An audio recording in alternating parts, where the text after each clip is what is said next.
இனிமேல் பாகிஸ்தானும் சவுதி அரேபியாவும் நண்பர்களாங்க.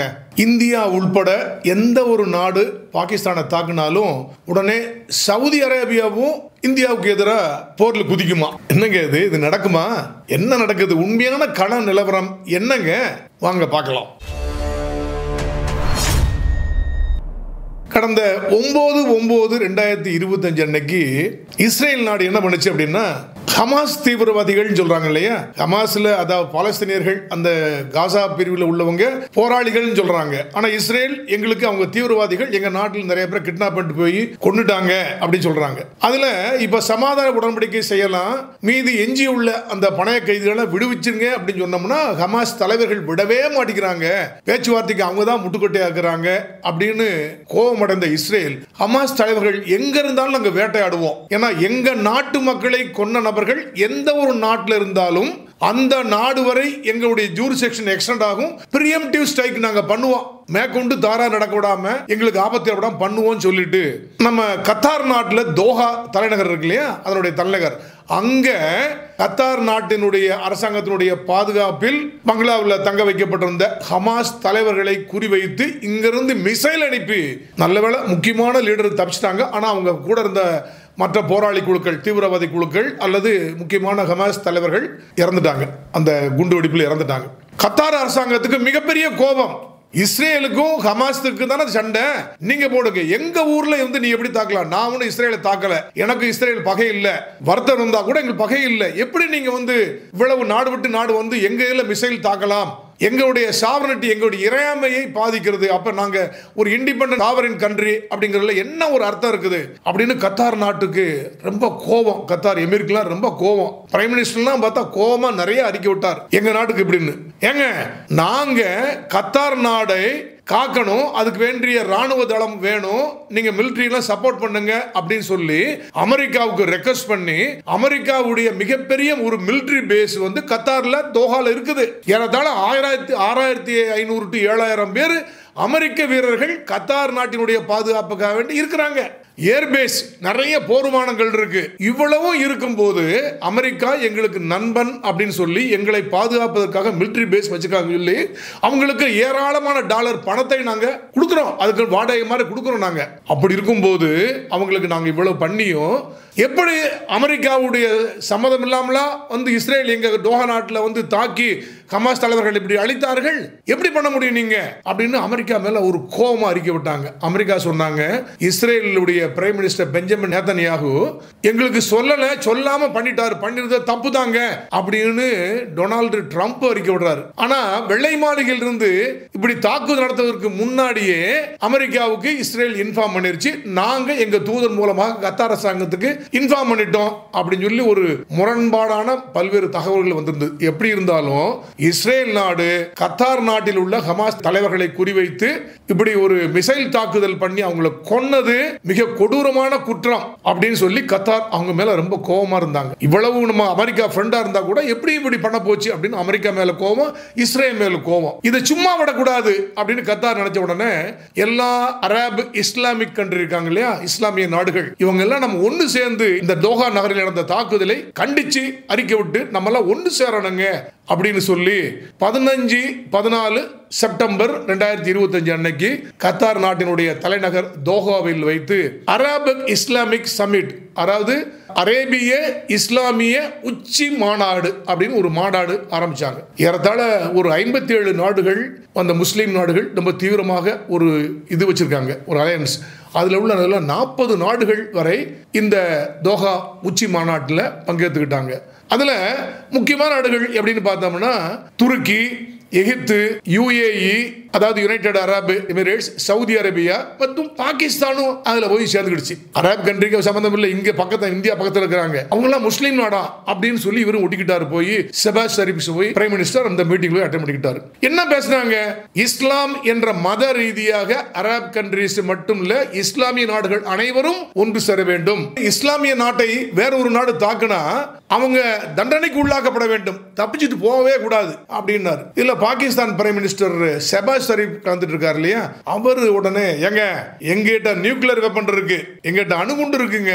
இஸ்லாமிய நாடுகள் ஏறத்தாழ ஒரு 90-100 நாடுகள் இருக்குங்களேன். அதுல முக்கியமான ஒரு தீவிரமான நாடுகள் ஒரு 57. நியூக்ளியர் மிசைல் வைத்திருக்கக்கூடிய ஒரே நாடு பாகிஸ்தான் தானுங்க. நாங்க உங்க கூட சப்போர்ட் பண்றோம், உண்டு இல்லைன்னு பாத்துடலாங்க அப்படின்னு சொல்லி பெரிய பந்தா காமிச்சார். இவர் தான் நான் தான் லீடர் மாதிரி. அவன் அங்க வந்து அரபு நாட்டை பூரா மிகப்பெரிய பணக்கார நாடுகளாக உலகத்திலே நம்பர் 1 நம்பர் 2 மாதிரி அவங்க ரொம்ப பணக்கார நாடுகள். அந்த பெட்ரோலியம் ப்ராடக்ட்ஸ்ல அவங்க தான் உலகத்தையே ஆட்சி செய்யறாங்க மாதிரி இருக்குது.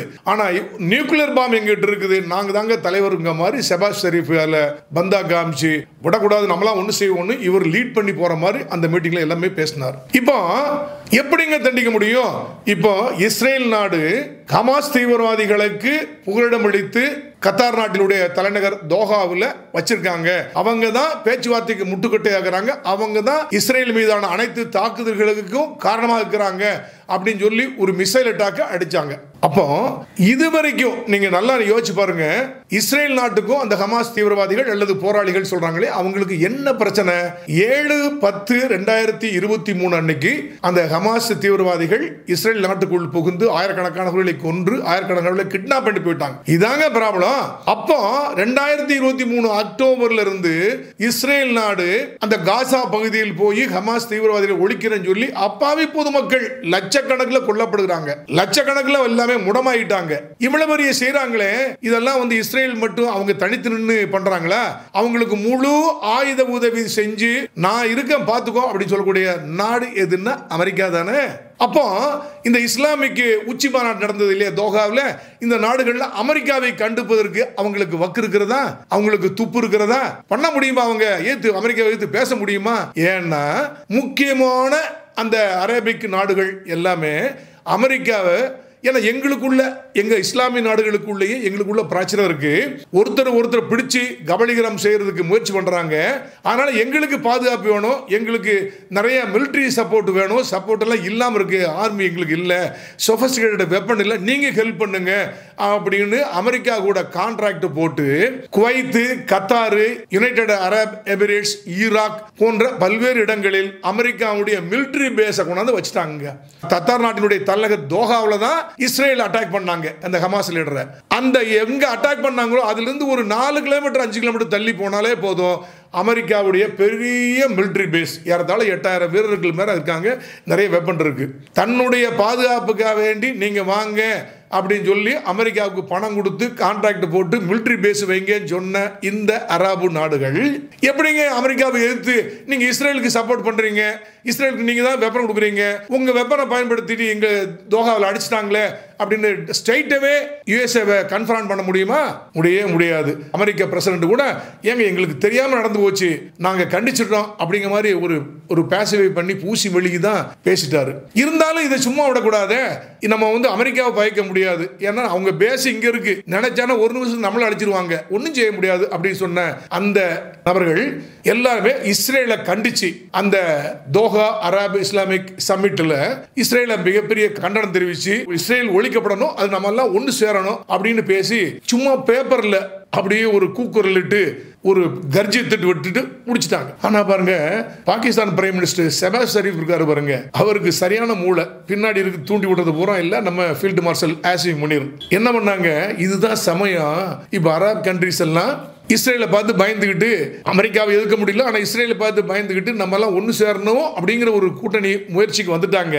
உணர்வு வந்துருச்சு, ஒற்றுமை உணர்ச்சி வந்துருச்சு, இதை நம்ம பயன்படுத்திக்கிடணும் அப்படின்னு சொல்லிட்டு இந்த ஷெபாஸ் ஷரீப் என்ன பண்ணாருன்னா, சவுதி அரேபியா நாட்டினுடைய தலைவர் இருக்கார் இல்லையா, சவுதி கிரவுன் பிரின்ஸ் அப்படிம்பாங்க, அந்த கிரவுன் பிரின்ஸ் இளவரசர், அவர்கிட்ட 17/9/2025 நேத்து அன்னைக்கு நாங்க வர்றாங்க உங்ககிட்ட பேச வரோம்னு சொல்லி நம்ம பாக் பிரைம் மினிஸ்டர் ஷெபாஸ் ஷரீப், அங்க உள்ள defence minister, external affairs minister, இப்படி எல்லா அமைச்சர்களையும் கூட கூட்டு போய் சவுதி அரேபியாவுடைய கிரவுன் பிரின்ஸ் முகமது பின் சல்மான் அப்படின்னு இருக்காரு, அந்த முகமது பின் சல்மானை போய் நேரம் மீட் பண்ணி ஒரு ராஜ உபச்சாரம் எல்லாமே செஞ்சு நேத்து பேசிட்டு அவருடைய அரண்மனையில் வச்சு பாகிஸ்தானும் சவுதி அரேபியாவும் இன்னைக்கு ஒரு ஸ்ட்ராட்டஜிக் மியூச்சுவல் டிஃபென்ஸ் அக்ரிமெண்ட், ஆயுத ரீதியாக நம்ம இரு நாட்டுக்கிடையே பரஸ்பர பாதுகாப்பு ஒப்பந்தம் பண்றோம். நம்ம அப்படின்னு நேற்று ஒப்பந்தம் போட்டு 2 பேரும் கையெழுத்து போட்டாங்க. அந்த ஒப்பந்தத்தில் அப்படி என்னங்க முக்கியம் அப்படின்னா, சவுதி அரேபியா அல்லது பாகிஸ்தான் இந்த இரு நாடுகளுக்கு இடையான இந்த ஒப்பந்தம், இந்த எந்த ஒரு நாட்டை யாராவது தாக்கினாலும் அது 2 நாடுகளின் மீது நடத்தப்பட்ட ஒரு தாக்குதலாக தான் எடுத்துக்கொள்ளப்பட வேண்டும்.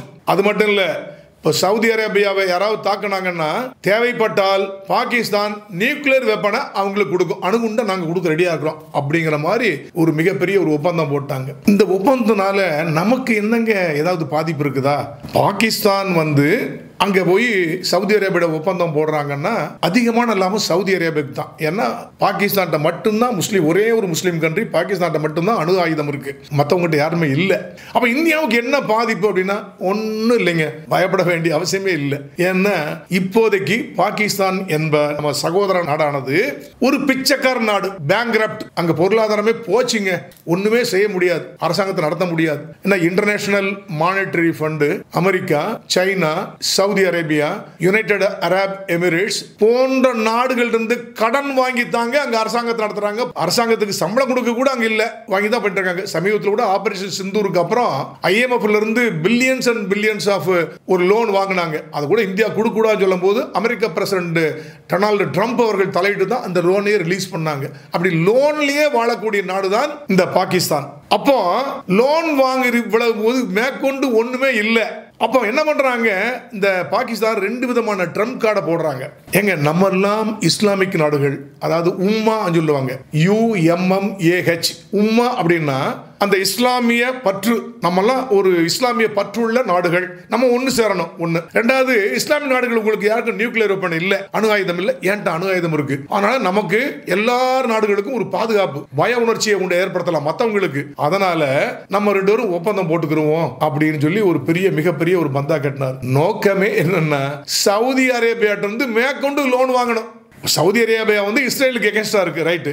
அங்க லோக்கல்ல பல்வேறு நாடுகள்கிட்ட இருந்து ஒரு பிரச்சனை இருக்கு. அதனால அவங்க நம்ம நியூக்ளியர் வெப்பன் இருக்கிறதுனால நம்ம வெப்பன் அங்க போகும்னு தெரிஞ்சதுன்னா மற்ற நாடுகள் சவுதி அரேபியாவுக்கு பயப்படுவாங்க. அப்ப எங்களுக்கு லோன் கொடுங்க ஐயா, சாமி கொடுங்க, நாங்க எப்படியா பிழைச்சிட்டு போறோம்னு சொல்லி மேற்கொண்டு சவுதி அரேபியிலிருந்து லோன் வாங்குறதுக்காக வேண்டிதான், பிச்சை எடுக்கிறதுக்காக வேண்டிதான் இந்த மாதிரி ஒரு ஒப்பந்தத்தை ஆசிம் முனீருடைய தூண்டுதலின் பேரில் ஷெஹபாஸ் ஷெரீப் பிரைம் மினிஸ்டர் போட்டிருக்காரு அப்படிங்கிறது நல்லாவே தெரியுதுங்க.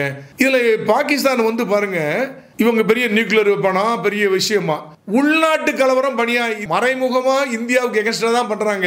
சவுதி அரேபியாவுக்கு வேணா வேற நோக்கம் இருக்கலாம், நம்ம இஸ்ரேல் இருந்து தாக்குதலை சமாளிக்கணும், மற்ற லோக்கல் அங்க உள்ள சில கண்ட்ரிகள் எதிர்ப்பு இருக்கு சமாளிக்கணும், அதுக்கு பாகிஸ்தானுடைய நியூக்ளியர் வெப்பன் இருந்தா சரியா இருக்கும்னு அவங்க நினைச்சிருக்கலாங்க. ஆனா பாகிஸ்தான் PM ஷெஹபாஸ் ஷெரீப்புக்கு ஒன்லி எய்ம் இந்தியா தான். ஆபரேஷன் சிந்தூர்னு வச்சு அடின்னு அடிச்சிட்டாங்க, திருப்பி ஒரு ஆபரேஷன் சிந்தூர்னு பண்ணிடக்கூடாது. அப்படி பண்ணோம்னா நமக்கு சவுதி அரேபியா ஒன்னா வரும், நமக்கு சப்போர்ட்டுக்கு வருவாங்க, வந்துருவாங்கன்னா ஒப்பந்தம் அப்படின்னு இது நினைச்சுக்கிட்டு இவங்க பண்ணிட்டு இருக்காங்க. ஆனா பாருங்க, உள்ளூர்லயே அங்க பலுசிஸ்தான் போராளிகள் எங்களுக்கு தனிநாடு வேணும்னு போராடுறாங்க.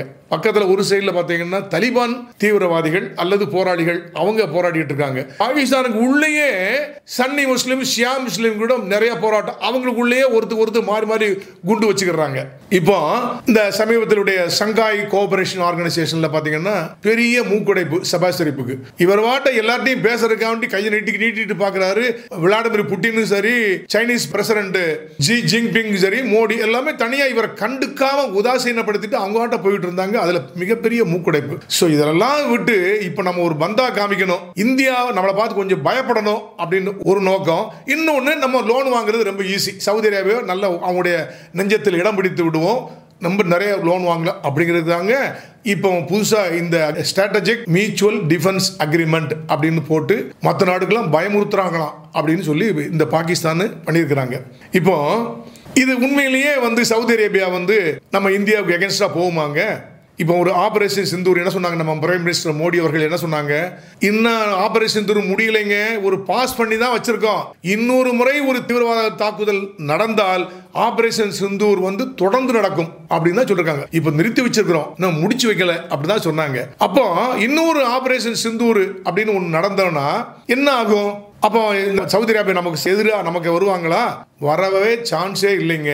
அவங்க சவுதி அரேபியா, குவைத், இந்த UAE அவங்கெல்லாம் பார்த்தீங்கன்னா வேர்ல்டு லெவலில் அவங்க முஸ்லீம் நாடாக இருந்தால் கூட நம்ம யார்ட்டையும் சண்டை போடக்கூடாது, நமக்கு வேண்டியது பிஸ்னஸ், நல்ல நாடாக இருக்கணும், பணக்கார நாடாக இருக்கணும் அப்படின்னு அவங்க நாட்டு மக்களுடைய நலன், அவங்க பணக்கார நாடாக வேண்டும், அதை நோக்கி தான் சொல்கிறாங்களே தவிர இந்த தேவையில்லாத முஸ்லீம் பிரச்சனை தகராறுக்குள்ள அவங்க தலையிடுறதே இல்லை. அவங்க போயிட்டே இருக்கிறாங்க. அவங்களுக்கு பிஸ்னஸ் தாங்க முக்கியம். இந்தியாவுக்கு எதிராக என்னைக்கும் வரவே மாட்டாங்க. ஏன்னா நான் ஏற்கனவே சொன்ன மாதிரி இந்த ஒப்பந்தத்தினால பாகிஸ்தான் சவுதி அரேபியாவுக்கு இடையில உள்ள அந்த ஒப்பந்தத்தினால சவுதி அரேபியாவுக்கு வேணால் சரியான லாபம். ஆனால் பாகிஸ்தானுக்கு அவங்ககிட்ட இருந்து பிச்சை எடுக்கிறதுக்கு ரொம்ப ஒரு உதவிகரமாக கிடைக்குங்க. அவ்வளோதாங்க. அதாவது சவுதிக்கு இஸ்ரேல் தான் எதிரி, இந்தியா எதிரி கிடையாதுங்க. சவுதி அரேபியாவுக்கும் இந்தியாவுக்கும் நீங்கள் என்ன ஒரு பெரிய ஒற்றுமை இருக்குது அல்லது ஒரு பெரிய ஒரு அட்ராக்ஷன் இருக்குது அப்படின்னா, சவுதி அரேபியாவிலிருந்து இந்தியாவுக்கு பண்ணக்கூடிய அந்த ட்ரேடிங் பிஸ்னஸ் இருக்குது பாருங்க, அது வந்து பார்த்தீங்கன்னா வேர்ல்டுல 4th லார்ஜஸ்ட் ட்ரேடிங் பார்ட்னர் இந்தியாவுக்கு சவுதி அரேபியா. ஏறத்தாழ $41.88 பில்லியன் ஒரு வருஷத்துக்கு பிசினஸ் பண்றாங்க சவுதி அரேபியா. நம்ம இங்க இருந்து எக்ஸ்போர்ட் பண்றோம் இல்லையா சவுதி அரேபியாவுக்கு, அது பார்த்தோம்னா வேர்ல்டு லெவலில் 2nd largest trading partner with Saudi Arabia. இப்படி இருக்கும்போது இந்தியா பகைக்குமாங்க. ஏன்னா பாகிஸ்தான் வந்து சவுதி அரேபியாவுடைய பண்ணக்கூடிய பிசினஸ் உடைய மொத்த வேல்யூன்னு பார்த்தோம்னா $4 பில்லியன் தான் பிசினஸ் பண்ணிட்டு இருக்காங்க. நம்ம பண்றது $41.88 பில்லியன். அப்ப நம்மளை பகைச்சுக்கிட்டு சவுதி அரேபியா ஏதாவது பண்ணுவாங்களா? நிச்சயமா நம்ம பண்ணவே சான்ஸே கிடையாதுங்க. அதனால எந்த ஒரு காரணத்தினாலையும் சவுதி அரேபியா இந்தியாவை ப்ரிஜுடிஸ் பண்ணவே மாட்டாங்க, நமக்கு எதிராக மாட்டவே மாட்டாங்க.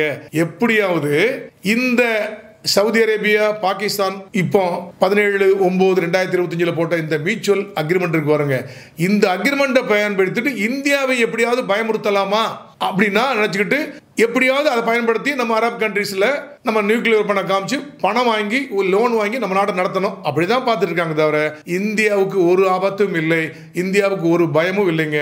இருந்தாலும் நம்ம இந்தியா பிரைம் மினிஸ்டர் மற்ற எக்ஸ்டர்னல் அஃபேர்ஸ் மினிஸ்டர் எல்லாருமே இதனுடைய உண்மையான தாக்கம் என்னென்ன விளைவுகள்லாம் வரும், எப்படி நம்ம கவுண்டர் மெஷர்ஸ் எடுக்கணும் அப்படிங்கிறத இப்பவுமே எடுக்க ஆரம்பிச்சிட்டாங்க. பொறுத்திருந்து பார்ப்போம் என்ன நடக்குன்னு.